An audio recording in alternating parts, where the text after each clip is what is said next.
Focusing on another round of tussle between Wrestling Federation and wrestlers that just seems to be escalating after former Chief Brij Bhushan's loyalist Sanjay Singh was elected to the top post. Now, a day after wrestler Sakshi Malik announced her retirement from wrestling, Olympic medalist Bajrang Punia said that he would not get justice for the women wrestlers and is hence returning his Padma Shri award. Now, shortly after Punia's shocking announcement, another international wrestler and Deaf Olympics gold medalist Virender Singh also said that he would return his Padma Shri and asked other athletes to follow the suit.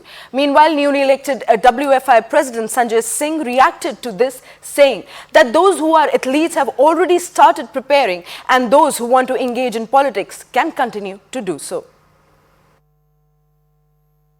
कोई खिलाड़ी विवाद नहीं कर रखा है। जो खिलाड़ी होगा वो आकर जाके अखाड़े में प्रैक्टिस कर रहा है। जिसको राजनीति करना है वो जाके राजनीति करे, उनका व्यक्तिगत मामला है, उस पर कोई टिप्पणी नहीं। किस हिसाब से डमी कैंडिडेट हम ऑलरेडी फेडरेशन में हैं पिछले 12 साल से, तो डमी कैसे हो गए? हम 2000 सांसद जी के आने से पहले 2008 में बनारस कुश्ती संघ के अध्यक्ष थे। क्या सांसद जी का करीबी होना डमी कैंडिडेट हो गया? ये कोई गुनाह है क्या सांसद जी का करीबी होना? वैसे मैं इस संबंध में बोलना नहीं चाहता, ना मैं बोलूंगा, ये उनका निजी फैसला है।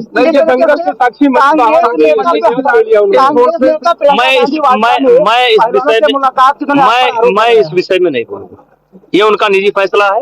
और प्रियंका वाड्रा जी गई हैं, ये उनका फैसला है। और प्रियंका वाड्रा जी को उन्होंने अपने घर पर बुलाया है, ये उनका फैसला है। आने वाले समय में वो राजनीति करते हैं या खेलना चाहते हैं, ये उनका फैसला है। इस पर मेरा कोई कमेंट नहीं है। देखिए, अब ये अपने आप में खिलाड़ियों को खेल की तरफ ज़्यादा ध्यान देना चाहिए।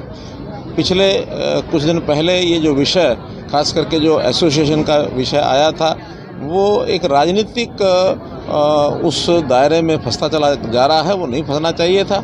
और उन्होंने अब चूँकि उस समय का विषय निकल गया और चुनाव हुआ है, तो चुनाव लोकतांत्रिक तरीके से होता है, तो उसको स्वीकार करना चाहिए। हमारे यहाँ तो गाँव में सामान्य व्यक्ति जिसको बहुत बड़ी समझ ना भी हो, तो भी पंचायत का चुनाव जब होता है और मान लो बराबर वोट आ जाए और टॉस के साथ किसी एक का टॉस निकल जाए, तो सब लोग मिल करके इस डेमोक्रेटिक तरीके को अपना लेते हैं कि हाँ भाई, ये हमारा पंचायत का चुनाव नुमाइंदा है, चाहे टॉस से ही आया है। जो हमारे देश की शान एक गूंगा पहलवान, जो कि आज तक के मैं समझता हूँ कि डेफ एंड डम में सर्वश्रेष्ठ पहलवान देश के लिए हुए हैं, उन्होंने अपने पद्म श्री लौटाने की बात जो करी है। बजरंग पुनिया जो आज तक के पदक विजेताओं में, देश में सर्वश्रेष्ठ पहलवानों में जिनकी एक में से एक है, उन्होंने अपने पद्म श्री लौटाने की जो बात करी है। साक्षी मलिक जो अकेली एकमात्र ओलंपिक की महिला में पदक विजेता हमारी देश की पहलवान है 75 साल में, उन्होंने संन्यास लेने की बात करी। ये सारे संकेत देश के खेल जगत के लिए अच्छे संकेत नहीं हैं। ये महिलाओं के सम्मान के लिए भी अच्छे संकेत नहीं है। कहीं ना कहीं खेलो इंडिया, बेटी बचाओ बेटी पढ़ाओ के नारे आज खोखले सुनाई दे रहे हैं।